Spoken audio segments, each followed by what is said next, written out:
bonjour. Bonjour monsieur. Merci d'avoir répondu à notre appel ici à Aveyron TV. C'est moi qui vous remercie. Pour parler un petit peu de vous et de vos ouvrages. Alors, on vous connaît quand même. Pierre Carayon, c'est pas quand même un nom inconnu dans le département, puisque vous avez dirigé un hôtel familial. Vous pouvez nous en dire un petit mot?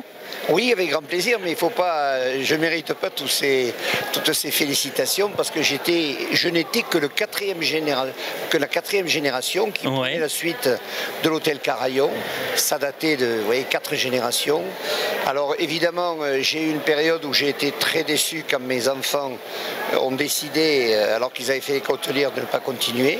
Mais j'ai respecté leur choix parce que c'est un métier très difficile. Je m'y suis appliqué et je m'y suis régalé. Parce que j'ai eu de la chance. J'ai eu de la chance de rencontrer une Ariégeoise. Bonjour à tous les Ariégeois. Les Ariégeois, c'est presque les Aveyronnais. Bon, c'est vrai qu'être Aveyronnais, ça se mérite.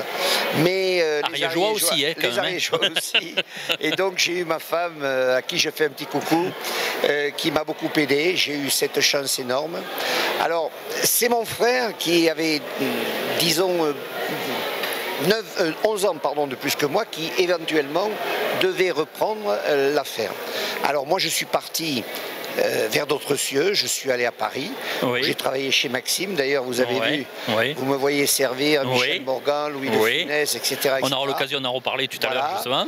Et après, je suis allé à Londres parce que M. Vaudable, qui était un ami de mon père à l'époque, m'a pistonné, si j'ose dire, pour aller continuer ma carrière à Londres. Alors, Londres, c'était pas un hasard, c'est parce que dans mes études toulousaines, la grande période où on goûte à la vie, hein, c'était merveilleux tout ça.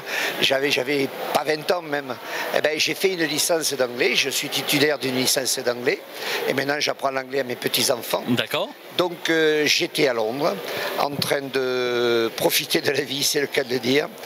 Et un jour, je reçois un coup de fil de mes parents qui, prenant de l'âge, ont décidé, on écoute fiston maintenant, ton frère ne va pas continuer, donc si tu veux, la place est libre.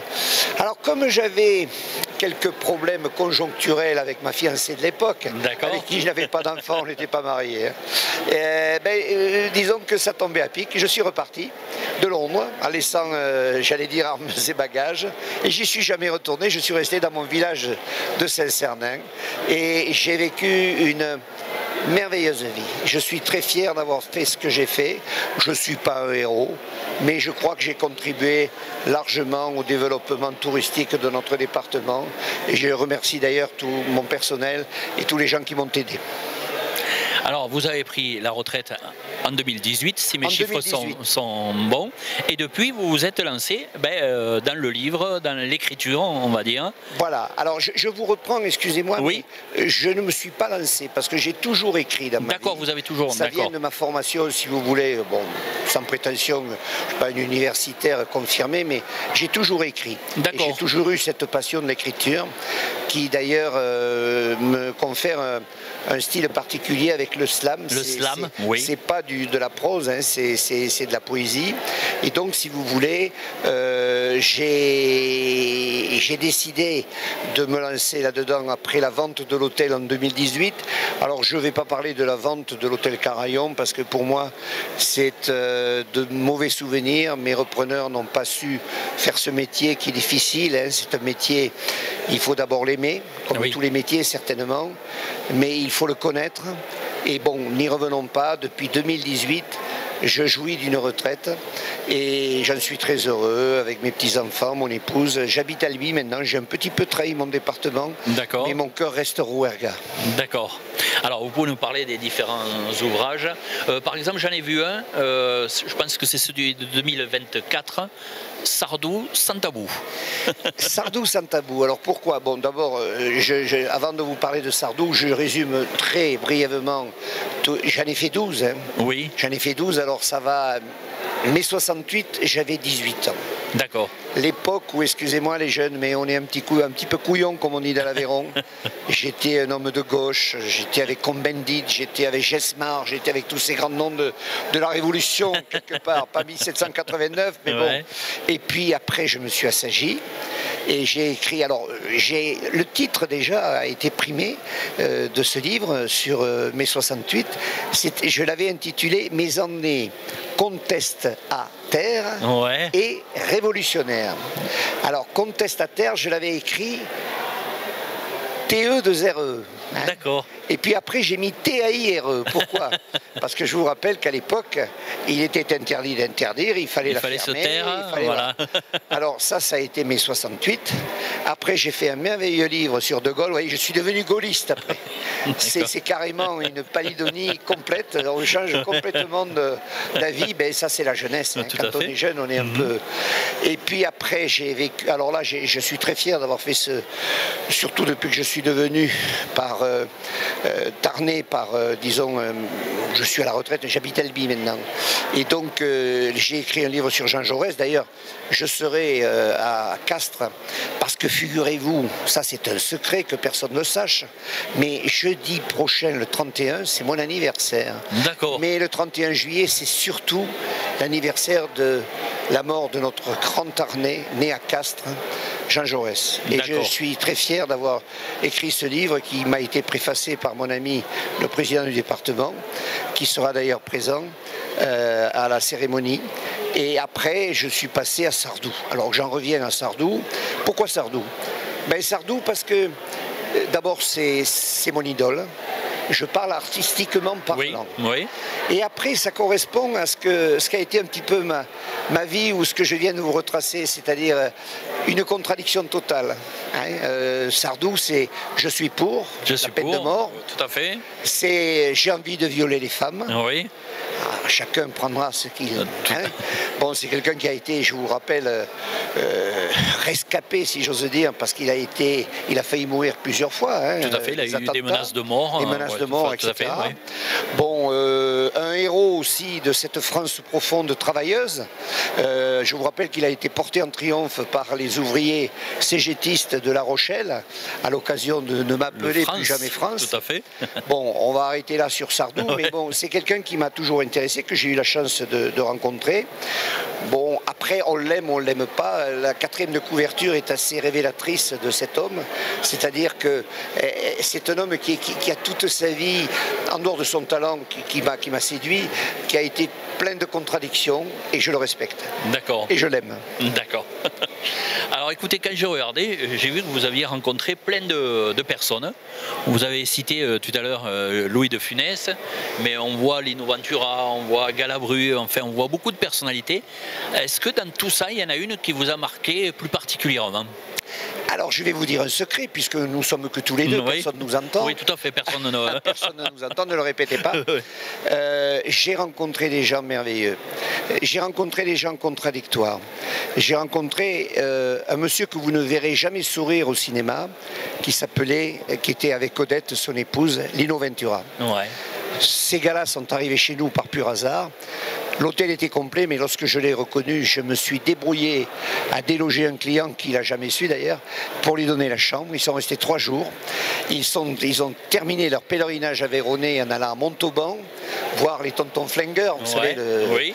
Alors c'est un homme qui ne souriait jamais, Yves Montand. Mais si vous saviez, Yves Montand, excusez-moi, Lino Ventura. Lino Ventura, oui. Mais si vous saviez la gentillesse de ce couple qui m'a beaucoup marqué. Et puis... on va rentrer dans ce que je vous disais, la contradiction entre les deux. Quelques pages après, vous verrez Daricole. Bon, Daricole, c'était le comique, etc. Eh bien, je vais vous dire, monsieur, si mon personnel, mon chef est décédé, malheureusement, puisque je l'ai gardé 39 ans. Ouais. Vous voyez, il n'y avait pas de conflits sociaux à l'époque, comme maintenant. Et donc, ce monsieur, d'Aricole est arrivé avec une dame que je ne connaissais pas, et c'était exactement l'inverse du personnage qu'on connaissait. À savoir, c'est quelqu'un qui faisait la gueule, et je suis poli, qui était complètement imbu de sa personne. Donc je vous dis ça, mais bon, je vais vous citer surtout mes préférés, Michel Galabru. Ouais. Pour vous dire, Michel Galabru, son frère était tarnais, voisin tarnais. Bon, et quand il venait, nous étions arrivés à un tel degré d'intimité avec mon épouse et son épouse, qui, ne le dites pas, était inspecteur des impôts. Hein, mais bon. Et c'est lui qui me l'a appris. Quand un jour elle s'est levée, nous étions à table, et elle est allée aux toilettes, elle m'a dit, fais gaffe, elle était inspecteur des impôts. J'ai dit. Et donc, Michel Galabru, on est arrivé à un tel degré d'intimité que il nous appelait la veille au téléphone pour nous dire, Claudette, Pierre, demain on va venir avec mon épouse et on compte sur vous pour manger avec nous. Il ne voulait pas manger seul. Il mangeait avec nous et dans la salle de restaurant, parce que nous avions des petits salons. Oui. Et juste une autre anecdote. Évidemment, quand ce gars-là venait, tout le monde le reconnaissait. Ben oui. Quand la salle était pleine ou moins pleine, les gens se succédaient à une vitesse grand V pour aller lui demander des autographes. Et moi, la première fois, j'ai rien dit, la deuxième fois, j'ai rien dit, la troisième fois, j'étais quand même chez moi. Et c'était presque un devoir de dire au gars qui est très poliment, mais bon, je lui ai dit, écoutez, excusez-moi, mais laissez quand même déjeuner Monsieur Galabru tranquille. Ouais. Et alors là, je le refais très mal, j'ai pas la prétention de le refaire, mais je vais vous conter sa réponse. Mais nom de Dieu, sans eux, je ne suis rien. Voilà, vous voyez, c'est quelqu'un qui aimait le peuple.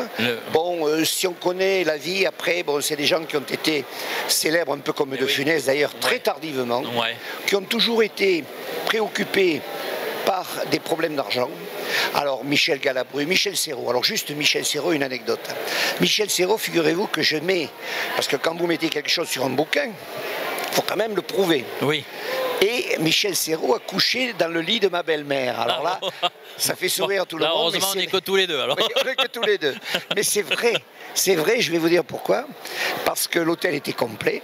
Je te vois arriver ce monsieur que je connaissais évidemment. Il me demande une chambre. Bon, pas très sympathique au début, mais bon. Alors évidemment, j'ai refait le coup de... Hein, je lui ai trouvé ma femme, et je lui ai dit, écoute, Canou, c'était en plein mois d'août, il faut absolument qu'on prenne ce monsieur chez nous, parce qu'ils n'ont aucun endroit pour dormir. Ouais. Alors je l'ai monté à la maison. Alors... il n'était pas très content. Hein. Il avait fait du cheval toute la journée, alors l'accent parisien, il me disait, putain, j'ai le cul en compote, avec ces putains de canassons, je ne sais pas où je vais pioter. Et alors je lui dis, écoutez monsieur, regardez là-haut, c'est chez nous, on va vous prendre pour vous dînerez ici au restaurant, puis on vous prendra après. Et donc c'est une anecdote où je dis, Michel Serrault a couché dans le lit de ma belle-mère. D'accord. Alors la dernière anecdote, parce que je ne veux pas vous monopoliser, c'est avec Morosi. Alors si je raconte ça, chers amis, c'est parce que malheureusement ce personnage et sa compagne sont morts, sinon je ne me permettrai pas de le dire. D'abord pour éviter les diffamations, les procès en diffamation et tout, mais Yves est arrivé chez nous un peu bizarre au niveau silhouette. Et puis à 4 h du matin, bon, à l'époque, vous savez, nous on n'avait pas un 4 étoiles, hein, on n'avait pas de renvoi de nuit. Ouais. Et figurez-vous que pendant la nuit, à 4 h du matin, moi je prenais les appels d'urgence. Et son épouse, Véro, m'appelle, elle me dit, écoute Pierre, il te faut absolument descendre, il faut un médecin pour Yves parce qu'il ne va pas bien, etc. Bon. À l'époque, les médecins se levaient la nuit. Je vais trouver le docteur Aziderd à qui je fais un petit coucou. Et nous sommes rentrés dans la chambre après avoir été invités par le médecin. Je rentre dans cette chambre. Et puis le toubib me dit, écoute, tiens-le. Alors vous savez, c'était comme dans l'Aveyron quand on saigne un cochon, là, on le tient comme ça. Et j'avais les fesses dans les narines. Il avait la tête sous le lit. Hein, encore une fois, ils sont morts, donc je le dis.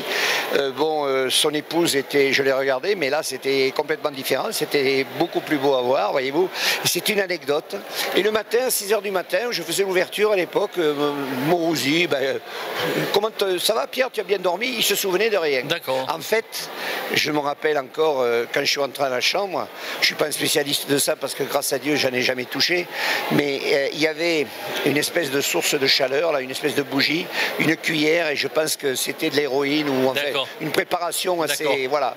Alors, ce qui me gêne aussi, et j'en termine, c'est que ces livres que j'ai écrits, je vous rappelle que j'en ai fait 12, dont beaucoup ont été primés, puisque j'ai la chance d'être le fauteuil 19 de l'Académie du Languedoc, hein, et où on est élu, hein, c'est pas quelque chose où vous rentrez parce que vous avez des pistons ou de l'argent.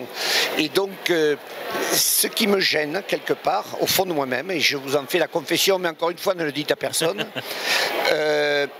celui qui rencontre le plus de succès, c'est celui qui m'a coûté le moins à écrire. C'est-à-dire, le titre, c'est Mes 40 rencontres avec les stars. Alors, ça n'est que des anecdotes du style que je viens vous dire, parce que les livres sur Jean Jaurès, sur De Gaulle, sur mai 68, même sur Sardou, m'ont coûté beaucoup plus de travail, dans mon style particulier qui est le slam. D'accord. Alors, l'avenir, si je ne me trompe pas, 2026, j'ai vu Bardot, l'amour en cadeau. Oui, ça rime toujours et je vous remercie de le signaler.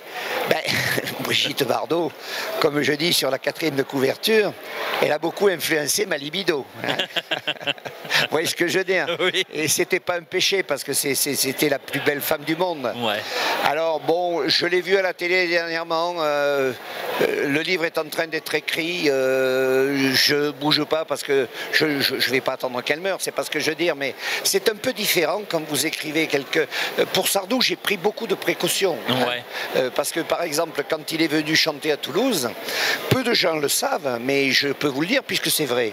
Le spectacle a commencé avec beaucoup de retard au stadium, pas au stadium, au Zénith de Toulouse, où j'étais d'ailleurs. Oui. Et on nous a prié d'attendre parce que notre vedette était, disons, en retard.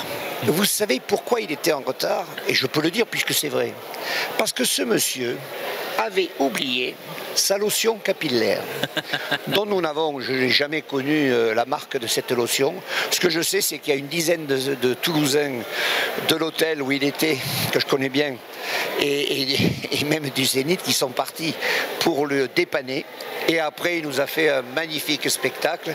Mais pour vous dire que la vie est un peu compliquée, puis on assiste des fois à ces caprices de stars.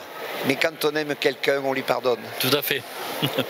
Enfin, c'est des jolies histoires que vous venez de nous raconter. Merci. On ne va pas dire histoire, parce que histoire, c'est quelque chose qui est pour moi qui est inventé. Là, c'est pas inventé. Là, c'est du vécu. Là. Alors moi, je suis pas du tout... les romans policiers, j'en ai jamais écrit. Ouais. Je me suis fixé sur... Vous savez, pour mes 40 rencontres avec des stars, c'est un... Je ne vais pas parler du journal d'Anne Frank, c'est un autre style, ça n'a rien à voir. Mais chaque fois que j'avais une visite comme ça, j'avais mon petit carnet. Et je marquais des souvenirs. Et après, ça a été très facile à la retraite. Parce que vous savez, la retraite, c'est une période difficile. Hein.